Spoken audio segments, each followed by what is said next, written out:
Okay, so here we are for the presentation about the aspen tree. Today, what is it, the 25th of November, 2023, we transition from the days of heather into the days of aspen. It's the penultimate tree of the Ogham.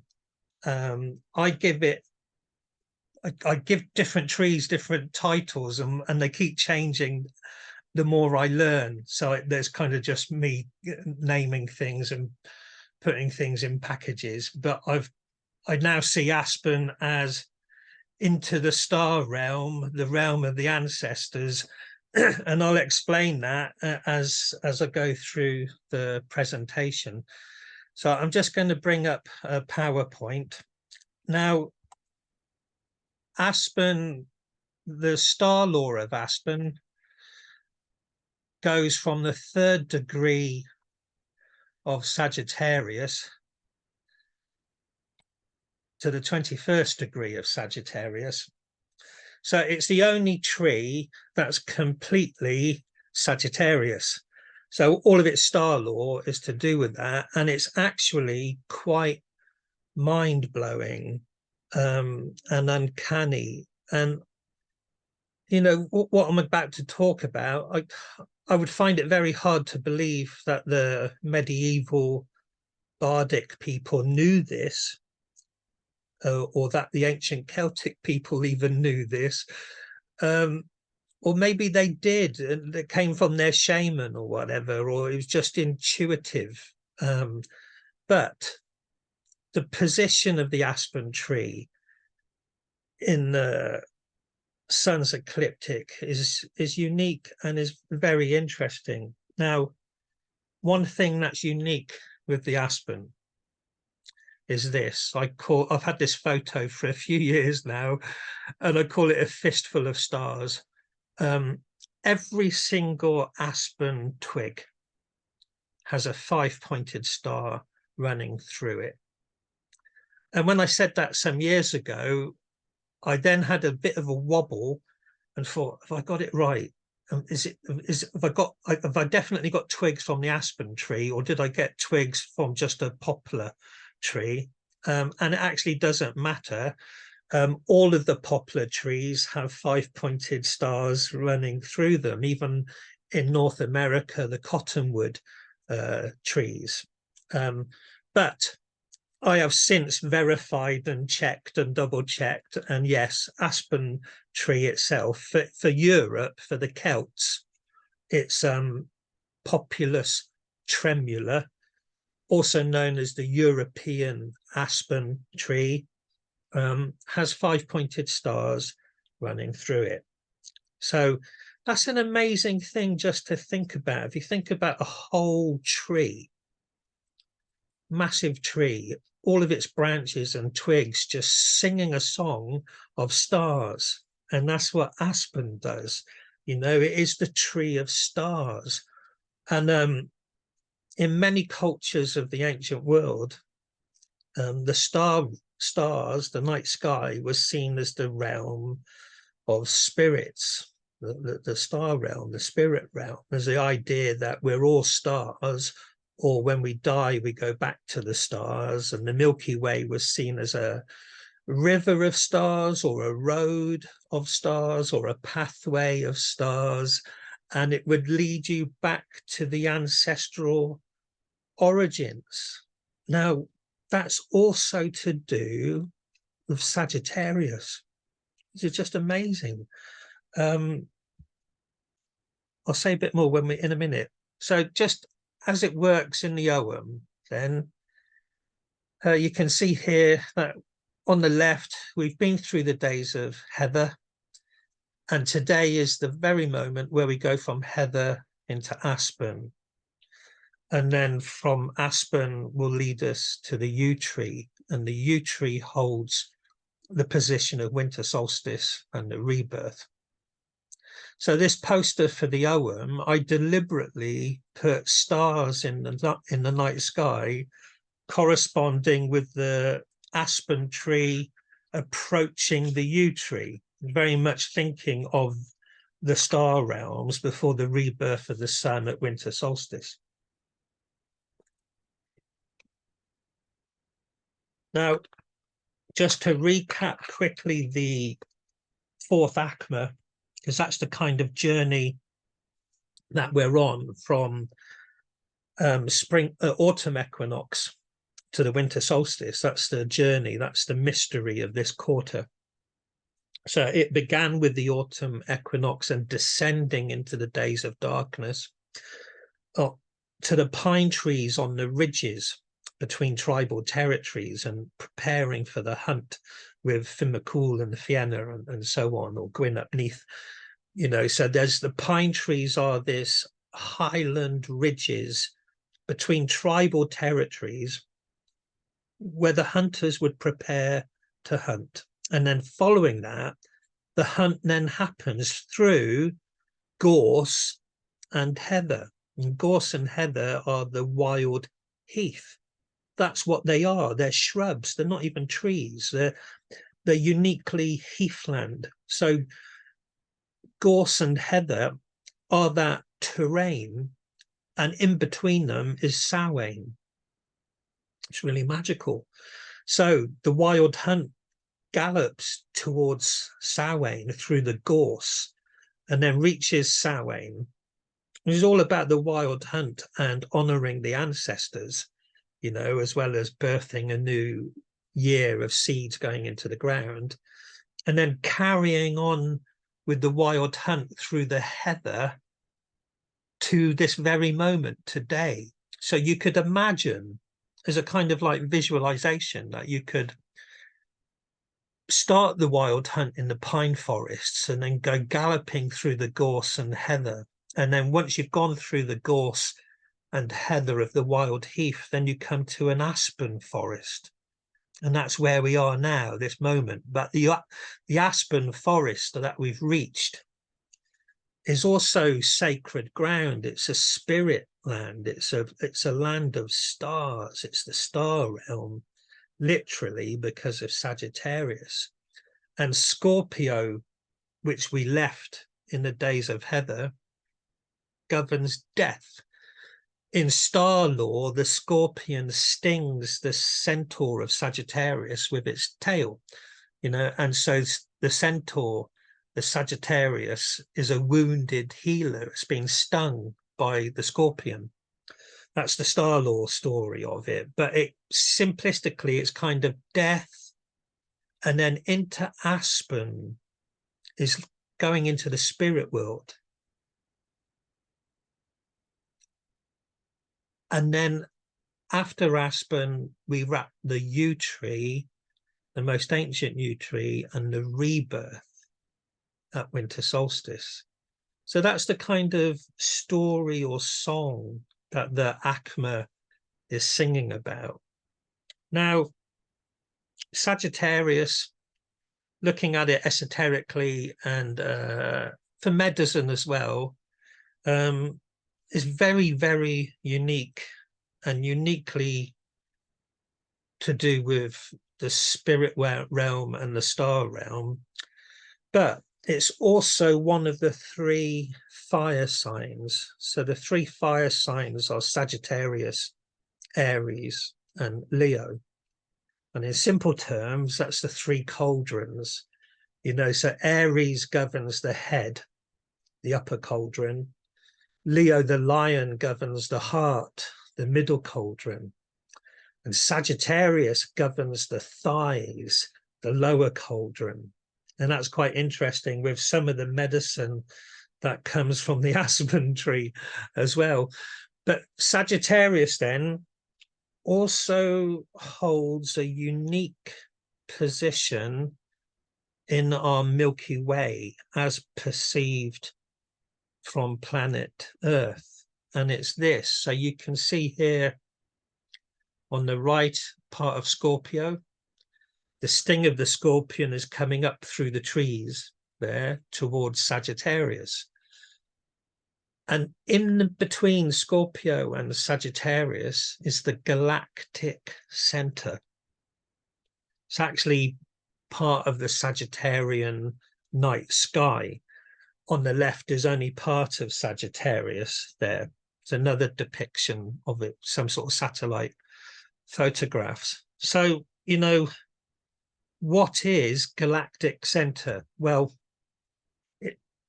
we generally see our galaxy, the Milky Way, as a river of stars, because we see it side on like a disk, and we're just looking at the outer rim, so it looks like a river. But of course, it has a center point, and our galaxy spirals around that center point. And the center point of our own galaxy is in Sagittarius.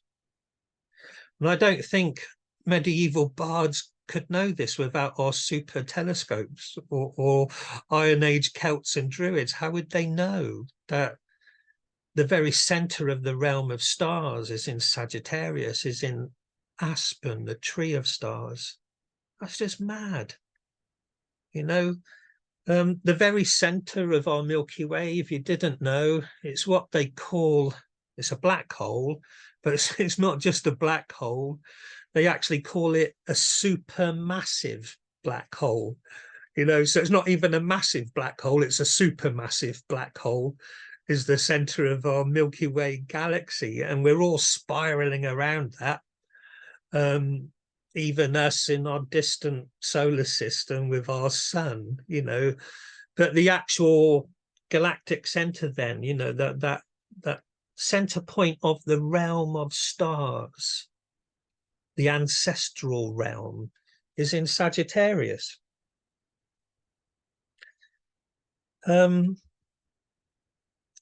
Sagittarius is one of the oldest known constellations, or that it's an archer, goes way back to Mesopotamian times, you know, ancient Babylon and stuff. So a lot of constellations can only be traced back to Greek or Roman, you know, but the archer goes way back to Mesopotamia. And here's another weird thing: to the ancient Sumerians, long before the Greek astronomers, the ancient Sumerians called the archer Pabil-Sag.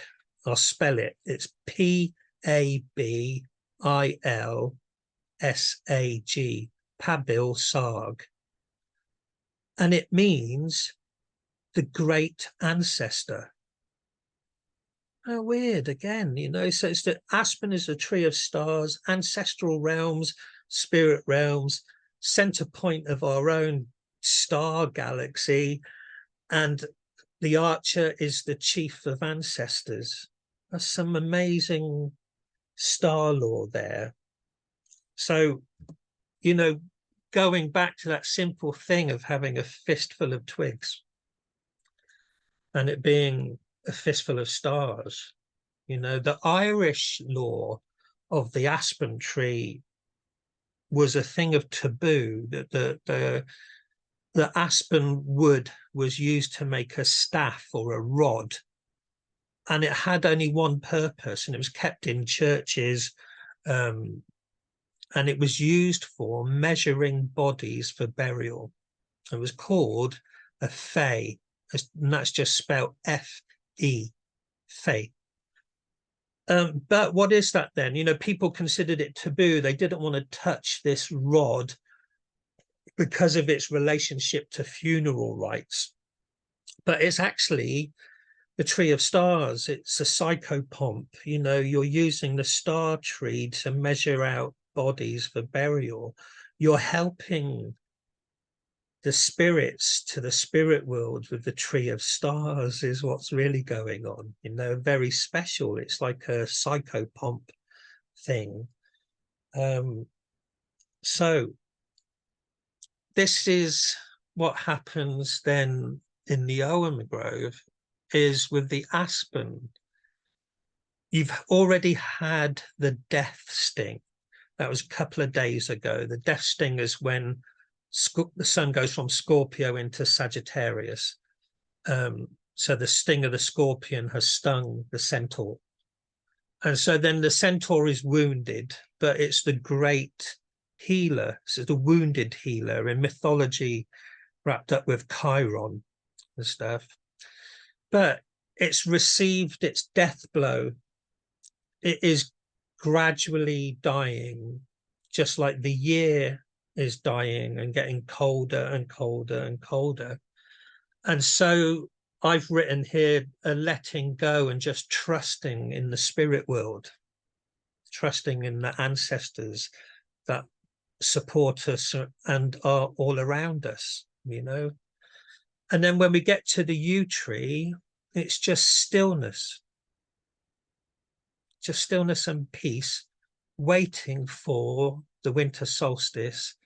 And then there's 3 days standstill and the rebirth of the sun, and a brand new solar year begins after the winter solstice. And that's the end of the Ogham wheel. Then the next tree is birch tree and a brand new cycle, you know, quite magical, really. And this, again, this isn't me. This is the tree sequence from the Book of Ballymote, which is 1390 AD. I haven't changed anything. This is just the sequence of trees in a circle, but this is the story or song that they're singing in relationship to the year wheel and the stars. And quite a beautiful thing. But Aspen, the position of Aspen with its stars being the center of the star realm, I can't get over that. It just tickles me all the time when I think about it. And yeah, even still, like, you know, quite a few people want a piece of wood with a star running through it. And I did an aspen rod for Rosemary recently, and it's still a thing of joy, you know, holding a piece of wood with a 5-pointed star running through it is just a thing of joy. It really is. So aspen medicine then. You can use the bark and the leaves of the aspen tree. You can drink it as a tea, is the most common way of doing it, of course. And generally, mostly it's a pain relieving thing. These are aspen leaves as well, so the leaves and the bark. And you can buy it online. So you can buy aspen leaf or aspen bark dried and just drink it as a tea. So the benefits that it gives are it's anti-inflammatory, and it also relieves the pain of menstrual cramps for ladies. It helps with the pain of rheumatoid arthritis, all kind of neuralgia, so any nerve pain it's going to help with. Interesting that Sagittarius governs the thighs and how the legs themselves generate the energy of the lower cauldron, because one of the best pain reliefs of aspen is for sciatica, which is the main nerve that goes up and down the legs as well, you know. So that's really interesting that it's Sagittarius, the thighs, and it helps with sciatic pain. Also helps with bladder problems. And you can drink the leaf buds for just general coughs and colds, but that's seasonal. You'd have to get them in the spring, but you can have the dried leaf and dried bark all year round, you know, similar to willow with aspirin, you know, what's it, psilocin, is that the right word? Yeah, so it's a pain relieving tree. Now, the mushroom I chose, I couldn't find a mushroom unique to the European aspen, but in North America, there's a quaking aspen, and the oyster mushroom is quite unique to the quaking aspen of North America. Now, we have oyster mushrooms in Europe as well, but they're not unique to the aspen tree. They do grow on it, but they grow on lots of deciduous trees like the beech tree. But I thought I'd go with the oyster mushroom because of the quaking aspens of North America. and the oyster mushroom favouring it there. But it will grow on aspens in Europe as well. So, yeah, like a lot of these mushrooms, incredible powerhouses, and you can buy oyster mushrooms online all year round. You can buy them dry, and they're packed with nutrients. They help to prevent osteoporosis. They're naturally high in vitamin D. They help to balance blood pressure. They lower bad cholesterol. They're rich in antioxidants. They protect against cancer. They boost bone mineral density, and they help to balance blood sugar. So an amazing medicine. Again, if I've learned anything this year, it's just that we don't eat enough mushrooms. And of course, they're not the cheapest things to buy, but that they can be dried means you can buy them all year round online and get some health benefits from them. They're incredible. We all need more vitamin D, and they're wonderfully good for the brain. Incorporate them when you can. So the flower for this time of year, there aren't many flowers now, though I did notice there were some daisies out still, and some pink campion, but they're the only flowers I've seen, daisies and pink campion here in Guernsey. But a wildflower that can be foraged this right now, and also going up to the winter solstice, is Navelwort.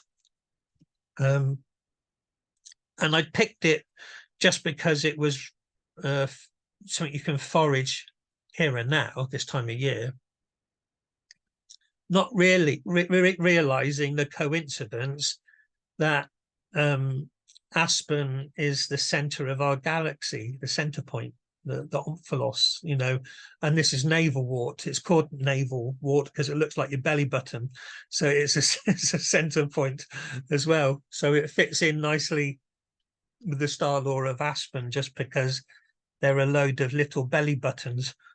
Navelwort. We don't have what's it called?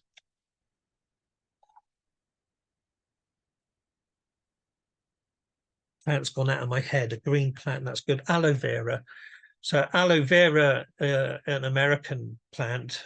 We can get it here now. We can grow it here now. But originally we didn't have aloe vera.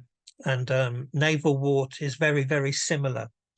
It's a thick, succulent leaf. It's completely edible. Has a kind of citrus, zingy, sharp flavor. But you can put it in your salad bowl. But it can be used in ways similar to aloe vera. It's used in cosmetics as a moisturizer and to soothe the skin, but it's also a wonderful healer of damaged skin, just like aloe vera is with burns. Navelwort is really good for cuts, help heal cuts. You just squeeze all the juice onto the cut. It will help it heal. For eating, it helps with digestive disorders and inflammations, and also helps kidney stones dissolve. Externally, again, on the skin for cuts and chilblains and skin infections. So it's a very good cleansing, healing, soothing plant, you know, and it's forageable in the British Isles all year round, but particularly in the winter time, right from now right through to Imbolc, really. You can eat this, it's free food. Or if you cut yourself, you can just crush it into your cuts and look after yourself. So there you go. That's the PowerPoint presentation. I'll shut it down. And you can put your microphones on and we can talk about the aspen tree. Here in Belgium, we call that Venus navel. Venus? Venus navel. Ah. Yeah. influence too, I guess.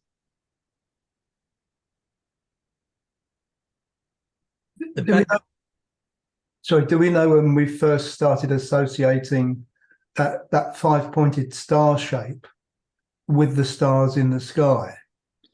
Would they have known that at the time we're talking about back to the runes, I suppose? Yeah. Ancient Egypt used five-pointed stars. I don't know if they used it particularly for Venus. In Mesopotamian artwork, Ishtar is related to an eight-pointed star. Mm-hmm. But every 8 years, Venus does a five-petaled flower sort of thing. So kind of you can number crunch it that way, can't you? You know, so that the Mesopotamians were counting the 8 years of Venus.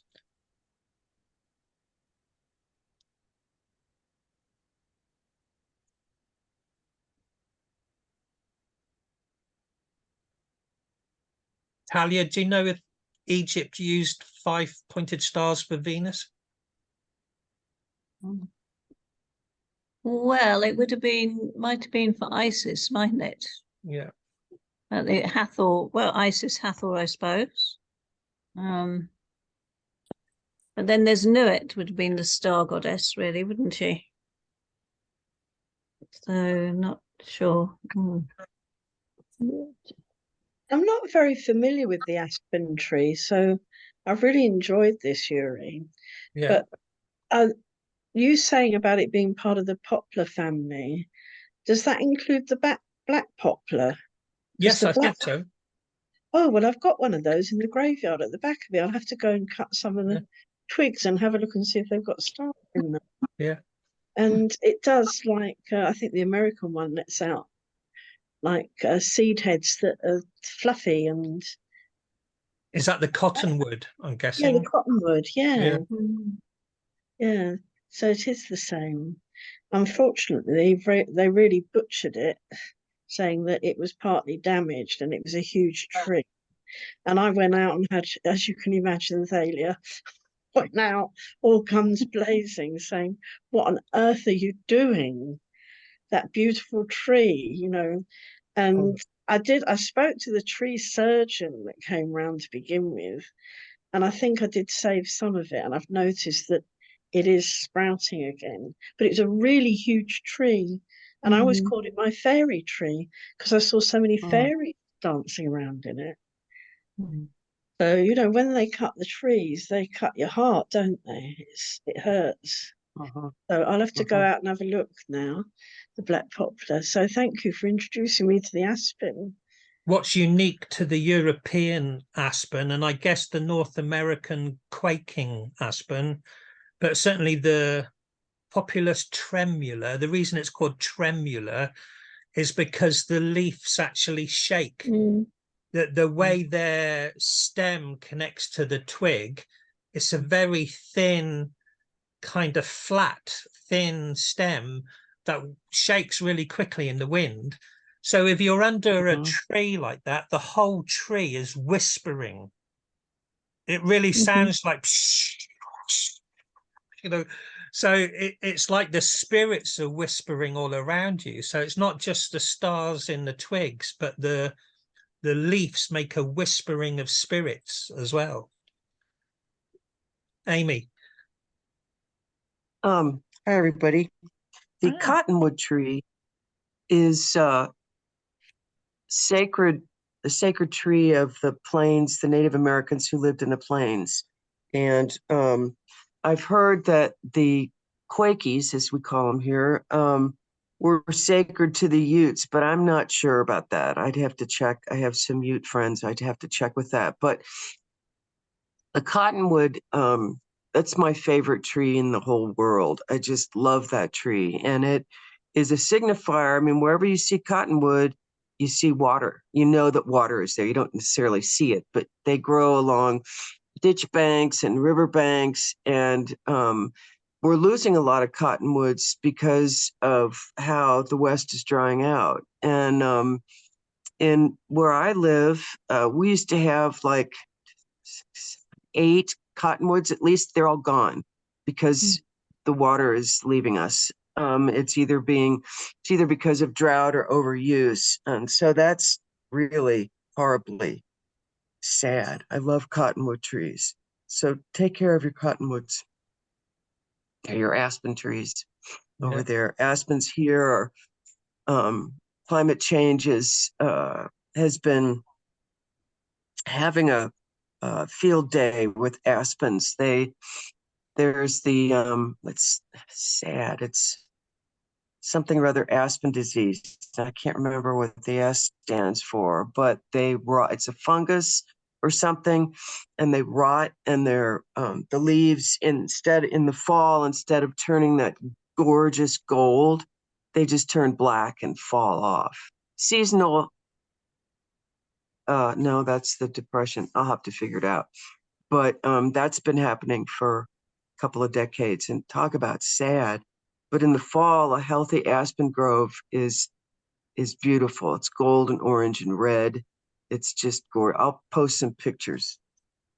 Thanks. Thank you.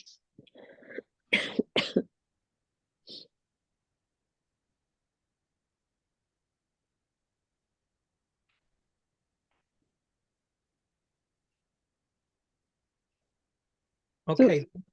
Anyone else want to say anything? Yeah, that belongs to the willow family. Say that again. It belongs to the willow family. The poplar tree. Yeah, the aspen tree. What is the aspirin? Is Salicea. Salicine, yeah, because aspirin's a pharmaceutical name, isn't it? Yeah. Yeah. Yeah, cetosalic acid. Yeah. Cetosalic acid. So That's what it was naturally. aspen and willow have that, so they're related as well. Doesn't birch have that too? Does birch have it as well? Doesn't the birch part? Yeah. So that's the reason why they need more water too, like the willow. Because they belong to the same family, no? Yes. And the lack of water, Amy, a lot of it is to do with how the land is being managed. And because they are, and it's like they're reintroducing in England and various areas of the British Isles, beavers, because beavers are so important, and they naturally help the waterways. And because we've interfered so much with the natural things like cutting down the hedgerows in England, and gradually people are, and I know a lot of people say, oh, she's away with the fairies, which I am. I don't think we've got climate change. I think just nature is doing her thing. And I do think that there's a lot of interference going on with geoengineering and stuff that they're putting up into the atmosphere. And that is affecting, but nature is so clever because she's so powerful, and she will overcome. She will overcome. I'm 100% sure of that. But I do think that the lack of water is created by what has been done to the natural habitat of the trees and shrubs and the animals. And did you see that thing that they had on recently about wolves, when they put wolves back into Yellowstone?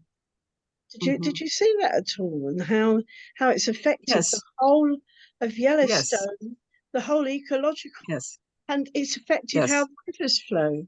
See, that is a typical. I've seen because it before, the wolves but it manage came the up elk. again. I have seen it before, and it came up again. And I thought it wolves reminded. Manage the elk. Yeah.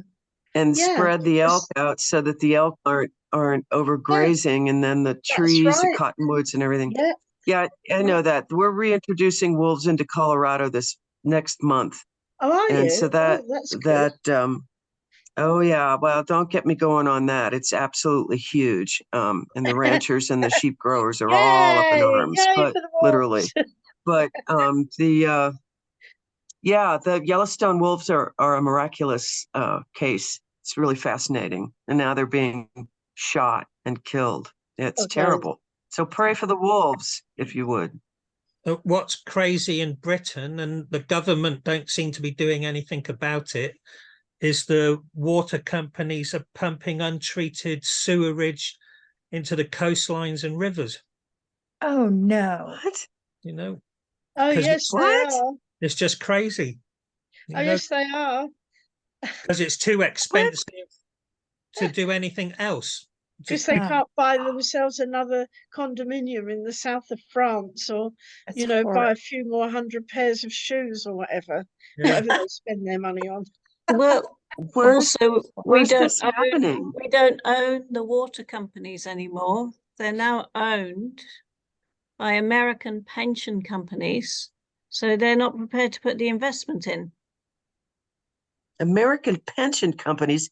Which ones? I'm not sure, but Yeah, Thames get your Water, which pen. is nearly gone bankrupt twice this year, That's they did. horrible. They managed to sort of stop it, but it turned out that we don't even own our water. It's owned in America, really. So I'm going to that's check on partly- that. yeah. One of the other things That's most things over here now. So been one of the other things that I learned recently was the water companies are there used to be lots of systems of ditches around about the area I live in, and the water companies have forbidden the farmers who used to manage the water systems by clearing out the ditches, and because of runoff, they're not allowed to maintain the ditches that have been here for hundreds of years. So there's so much no. flooding going on, and Right. the farmers' hands are tied. It's crazy. Right. Absolutely nuts. They've got a lot And of the power. water over there is so wonderful. The water is so good over there. Where Well, I live, it's like I love it. Well, Absolutely we have love it. some natural ones, don't we? Natural, you know, like Wimbledon Well. I was up there the other day on the common, and the well's really flowing well. Well watered. And I'm a member of the Friends of Richmond Park, and they send out a magazine and they have it online. And where I live in Worcester Park, the Beverley Brook comes up from the earth in a local park called Cuddington. Henry VIII had all that area in the day. And they put up this awful photograph of all these branches and everything where the brook was coming up. And it really upset me because it's somewhere that I've walked for the last 40 years, and it really upset me. And I went down there the other day, and it's not like that anymore. It's lovely, and it's all been cleared. And the Beverley Brook flows through, and it goes under the A3, but it ends up in the Thames at Putney Bridge, but it goes through Richmond Park as well. So, but it starts here, just down the road from me. And, you know, we have two rivers that come through here. The Hogsmill is one of them, and the Beverley Brook. So I'm pleased to say the Beverley Brook is now, but I think it was about 2 years ago I walked up there, and I don't know what somebody had put into the water, but it was turquoise. It was like antifreeze. I don't know what it was. Oh. And it made me feel sick to my stomach. I thought, what on earth has gone in there? But I think they are starting to look now. And, you know, and it's the whole area had been cleaned out. And there's willow, there's ash, there's all sorts growing along there. And of course, all of these things, you know, you have children playing, don't you? And they play with sticks and branches and things, and then it all gets in and chokes up the river. But I'm pleased to say it's flowing beautifully, and the well in Wimbledon is flowing fantastically as well. Because, you know, a couple of times she's nearly dried up, and I thought, oh crikey, what's going on there? But she's back again and flowing. It's like, Thalia, my favourite one down your way is always going to be Little Well. I love Little Well. Yeah. They That's the sold River it. Dee. You know, they sold it, don't you? Yes. Yeah. I Because it was know. closed off for a while. I think they've reopened the well now, though. Yeah. Well, Yeah. they actually, the Sheeds, they were the people that actually reclaimed the well. because it was Ah. all overgrown when they moved in there. Names They were the cleared all the Sheeds. hedgerow, and that was their name, the people that lived there, that owned it. And The they Sheeds. actually, yeah, and it's the most beautiful water. Beautiful. I mean, the red well in Glastonbury is very full of iron. The white well kind of goes up and down a bit, I think. But Little Well, I've never had, and it's all filtered through the Mendips. So it's naturally filtered and it's pure, pure, pure. And people come from miles around. They do for Wimbledon Well as well. You know, with big containers to fill them up, take them home. So We've got a lot of flooding. So we got the Heart Lake is back, the Godney Sea, and it usually floods a bit like this by the end of December. So if the rain comes back, we're going to have even more flooding. The Brew's flooded, it's all, but there's lakes appearing everywhere. Yeah. Yeah. Yeah. Glastonbury will turn into an island. Yeah. Yes. Again. Sacred Isle. Great place, by the way, Glastonbury. You got there, Amy. I got there. Yeah. Yuri. And you've got I to got Edinburgh. there. I'm gonna come back too. What? Say what? You got to Edinburgh as well. I did. And I got to Tantallon Castle and Inverness and Fort William, and Were you a at wonderful Edinburgh? trip. Were you at Edinburgh for Samhain? Yes. I was. It was neat. It was different. It was great. Were there naked I love your people running country. around? You know, they weren't Of naked. course. Well, they partially. Yeah, they several of them took off their clothes during this thing, but I didn't see any completely naked people. I saw topless people, and that was about it. But yeah, there was a lot of disrobing. It was interesting. I think at Beltane, Hard to see because there are like thousands of people there. Yeah, I think at Beltane they just wear body paint. Yes, exactly. There's nothing. Yeah, some of them do. Hooray! The 1st of May. The guys wear bottoms. You know, that the ones I saw anyway. The guys wore, loincloths or little leather skirts or something.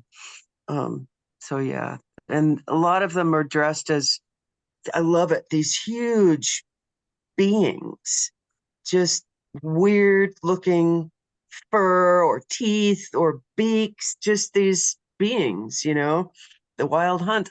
It was wonderful. I loved it. And then the Wild Hunt in Glastonbury was better, actually. It was better. It was wonderful. Anyway, enough about me. I'm hoping to come back. It was great. Good job, Thalia.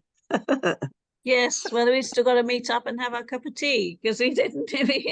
We do. Yes, We you do. Yeah. I'm hoping to come back next October. We'll see. Yeah, cool. Anyway, the UK is beautiful, you guys, as you know. It's beautiful. I'm moving back there in January. January, Lucky you. February. Yeah. Permanently. Yeah. Really? Yeah. Whereabouts are you going? In the Glastonbury area, whatever I can find, really. Doesn't have to be the town itself. It could be 10 miles away, but going back there. Yeah. Wow. Yeah. Right then. Well, go on. Can I place. We've got to do Go the ahead. meditation, yeah. can I just say what I saw in the presentation before, what I actually saw? Yeah. So what I saw, and it might go into the meditation, I don't know yet, but it's that you've got the birch on one side and the aspen on one side and the birch on the other. And even today I did notice 515 on my phone. So 5 and 5 on either side. And it was like they were like a temple entrance. So it was like we were going in to the first temple pillar of Aspen. And then obviously we go into this portal of you, and then there's another temple pillar on the other side of it. But it was like a real birthing. So like we were talking about water, but you don't get birth for a baby without water. And we see birth, oh, the baby's coming. But actually it's more profoundly a death, because that baby's been inside there for what, 9-10 months, whatever it's been in there for. So it's really relevant is the theory, I suppose, of death. So as we're going to Aspen, we see a real death of coming out the womb of the whole year. So the whole year is like a womb, and we're coming out of that womb into Aspen. And then there's this, and then it was like I could see the heavens open up. So the dark portal you were talking about in Sagittarius, we're like entering it now through that first pillar. And then we go into it through you, into this other rebirth cycle. And then obviously we re-emerge through birch, through the birch tree. It's like the baby's finally out. We finally birthing a new whole new year. But I was just talking about Venus, the two sides of 5, was that how I see it is that Earth and Venus travel around the sun, and it takes 8 years to make a 5-pointed star, and apparently 40 years for it to be in totality, however it moves. So we've got the 2 5 either side. So this birthing process of this baby's death birth, or our death birth, whatever it is, it's kind of like not a Venus thing, but it's a kind of like held in love. You know, these pillars were holding a real love portal. So that's what I was seeing as you were doing your presentation around Aspen. This whole death is so significant because it's actually truth. Death is the truth. It's the ultimate truth. Can I just say about, you mentioned earlier about the 5-pointed star in Egyptian with Sothis, the Sothis in Greek, or Sopdet, she has the 5-pointed star above her, and that's the Sirius star, is her personification. Who has it above her head? Who? Sopdet, Sopdet, but in Egyptian and in Greek it's Sothis, and that's the 5-pointed star, and that's the Sirius star. Right. Okay. Yeah. And 5 is like a prime number, isn't it, as well? So it's a number that apparently, I watched this program years ago on children's program, that any insect or animal that hibernates on a prime number never, ever, ever goes extinct, ever. Even if it's only 41's a prime number, or 300 and... Sorry, Bridget, can I show you my little wand that Yuri made? Yes, So it's lovely. at the end there is the star. There's a little twiglet that would have come off here. So there's another star there. Oh, wow. At the other end, can you see if I've got it up? There you go, there's the other one. Yes. Isn't that amazing? And when you feel it, it feels so alive. It's so beautiful. I love it. I love it. It feels alive. It's amazing. Amazing. Well, thank you, Yuri. When you've done something successful with someone, you go, high five. High five. It's like quite the joy of everything, isn't it? High five. Take 5. Yeah.